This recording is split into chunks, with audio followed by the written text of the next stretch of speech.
Hello friends, চলে এসেছি আজকে আমরা সেকেন্ড লেকচার নিয়ে। এখান থেকে আমি প্রথমেই এই অংশটুকুর মিনিং পড়ব, তারপরে আমি এখান থেকে সম্ভাব্য যেভাবে প্রশ্ন বা যেগুলো ইম্পর্ট্যান্ট লাইন বা ওয়ার্ড সেগুলো আন্ডারলাইন করব। কি বলছে দেখে নেওয়া যাক।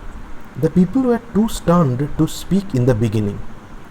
অর্থাৎ শুরুতে যারা ওখানে ছিলেন, অর্থাৎ বাপু মারা গেছেন, যারা ওখানে ছিলেন তারা কোনো কথা বলতে পারছিলেন না। Later they clamoured wildly shouting and crying.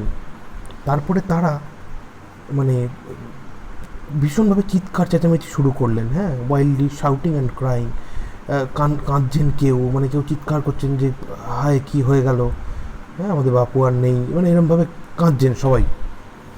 They জসল্ড one another. হ্যাঁ, এখানে উচ্চারণটা মাথায় রাখতে হবে, এটা জস্টেলড নয়, উচ্চারণটা হচ্ছে জসল্ড, টি এর উচ্চারণ হয় না।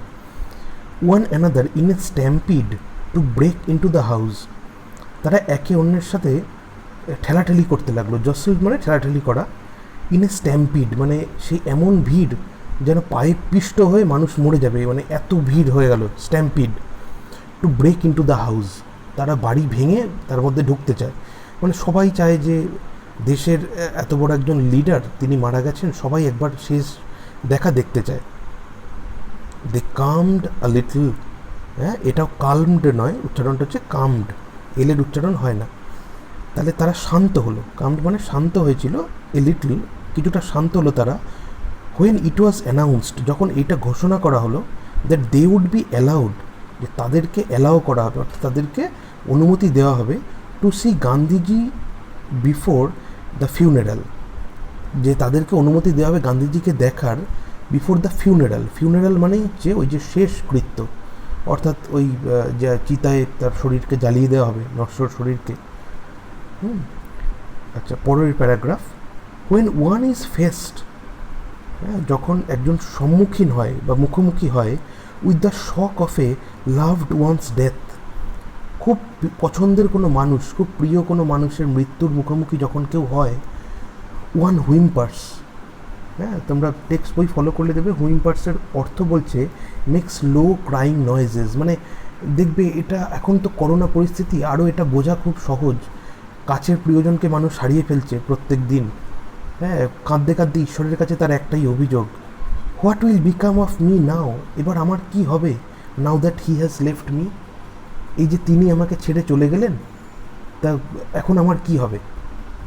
হ্যাঁ, আমরাও বুঝতে পারি যে ধরো লাইফে কেউ এরকম খুব কঠিন ভাবে হয়তো মারা গেলেন বা কিছু হলো, খুব কাছের খুব পছন্দের মানুষ আমাদের, তখন আমরাও এই প্রশ্নটার সম্মুখীন হই যে তিনি যে আমাদেরকে ছেড়ে চলে গেলেন, এরপর আমাদের কি হবে। This was surely the question uppermost in the mind of the morning people. এই প্রশ্নটাই তখন যারা ওখানে বিলাপ করছে সেই লোকেদের মাথাতে ঘুরপাক খাচ্ছিল।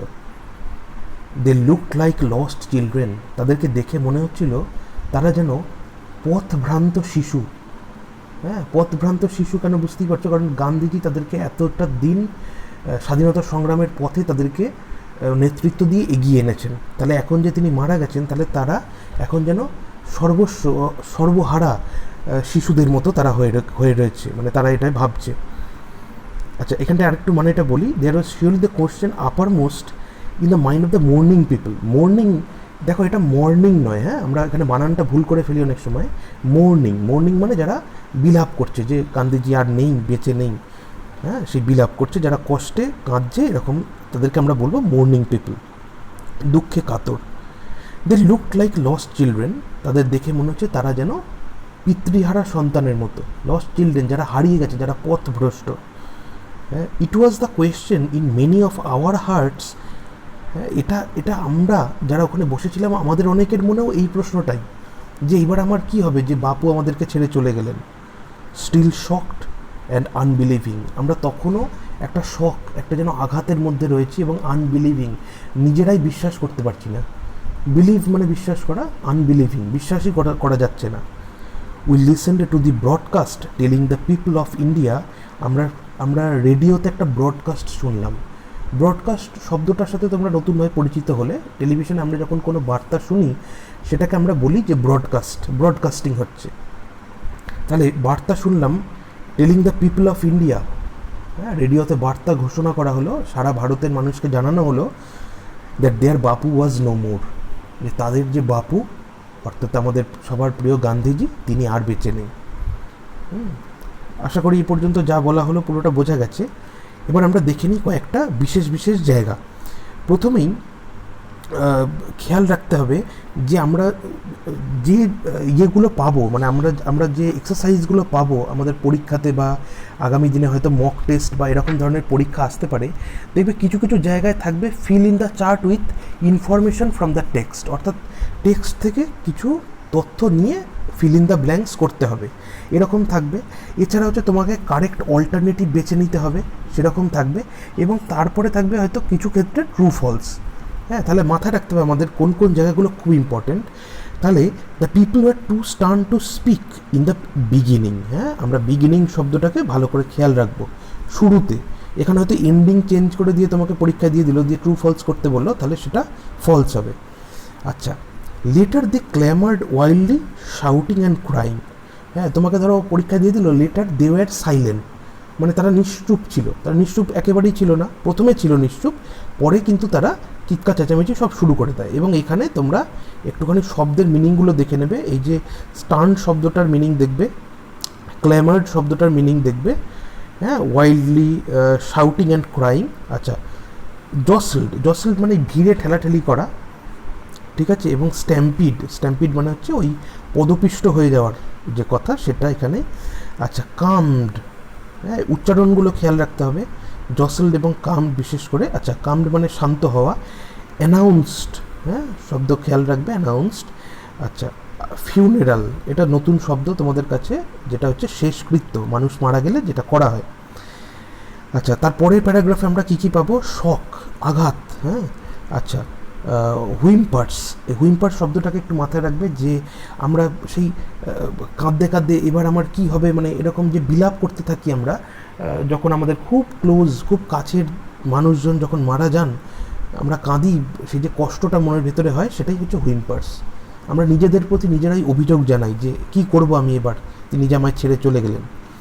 হ্যাঁ, আচ্ছা, দ্বিতীয় লাইনটায় খুব ইম্পর্টেন্ট কিছু নেই, তৃতীয় লাইনটায় মাথায় রেখো আপারমোস্ট শব্দটা এবং হচ্ছে মর্নিং, এই শব্দটা, হ্যাঁ, মর্নিং পিপল এই শব্দটা। আচ্ছা, লস্ট চিলড্রেন। আচ্ছা, তারপরে হ্যাঁ, এই লাইনে দেখো স্টিল শকড আর হচ্ছে আনবিলিভিং, এই দুটো শব্দ তোমরা পেলে, ব্রডকাস্ট পেলে একটা নতুন শব্দ, ঠিক আছে। আচ্ছা, এইবারে খেয়াল রাখতে হবে যে আমরা যখন এটাকে পড়ছি, মানে এই সব জিনিসগুলোকে যখন আমরা দেখে নিলাম, তখন খুব ইম্পর্টেন্ট ইনফরমেশনসগুলো আমাদের কাছে যেন খুব ক্লিয়ারভাবে থাকে। যেমন হচ্ছে when did the people come, হ্যাঁ, মানে কাম এ লিটল, তাহলে সেটার উত্তরটা হচ্ছে when it was announce that they would be allowed to see Gandhiji before the funeral. Okay, তাহলে যদি এরকম প্রশ্ন আসে তাহলে আমরা বুঝতে পারছি যে কী উত্তর হবে, 1 নম্বর। আচ্ছা, তারপরে what does one ask when one face the shock of a loved one's death, অর্থাৎ কাছের একজন মানুষের মৃত্যু দেখলে মানুষ কি বলে, হ্যাঁ, বা নিজের মনে মনে কি আওড়ায়, হ্যাঁ, মাথা রাখতে হবে। সেটা এইখান থেকে শুরু করে আমরা এই পর্যন্ত পুরোটাই আমরা লিখে দেবো পরীক্ষার খাতাতে। আচ্ছা, তারপরে how did the people look, হ্যাঁ, লোকজনকে কীরকম দেখতে লাগছিল, they looked like lost children, এটাও আমরা একটা প্রশ্নের উত্তর পেয়ে গেলাম। আচ্ছা, তারপরে how did or what was happening to the hearts of the people as they sat, হ্যাঁ, তাহলে উত্তরটা কী হবে? দে ওয়্যার, মানে তোমাদেরকে একটুখানি সেগুলোকে করতে হবে, আমি পরবর্তী ভিডিওতেও কিছু প্রশ্ন আনসার ডিসকাস করব, আপাতত আমি এখানে এমনি আলোচনা করছি। তো they were still shocked and unbelieving, ঠিক আছে, মাথায় রাখবে এই তথ্যটা এখান থেকে। What was the broadcast about, ব্রডকাস্টটা কী ছিল, কী নিয়েছিল, তাহলে তোমাদেরকে লিখতে হবে the broadcast was telling the people of India that their Bapu was no more. বা টেলিংয়ের জায়গায় আমরা এইখানে খুব ভালো একটা শব্দ ব্যবহার করতে পারি, ইনফর্মিং, হ্যাঁ, সেটা ইনফরমেশন দিচ্ছিল। ঠিক আছে, তাহলে আজকের লেকচার আমরা এখানেই শেষ করছি। যদি তোমাদের ভিডিওটা ভালো লেগে থাকে তাহলে লাইক, শেয়ার, কমেন্ট এবং সাবস্ক্রাইব করতে চ্যানেলটা অবশ্যই ভুলবে না। এবং তোমাদের যদি বিশেষ কিছু প্রয়োজন থাকে অবশ্যই আমাদেরকে মেসেজ করে জানাও, আমরা সেটার উত্তর দেওয়ার চেষ্টা করব। ওকে, ভালো থেকো সবাই। করোনা পরিস্থিতি, সবাই মাস্ক ব্যবহার করবে, সোশ্যাল ডিস্টেন্সিং ফলো করবে এবং বাড়িতে বসে থেকে অনলাইনে পড়াশোনা করো।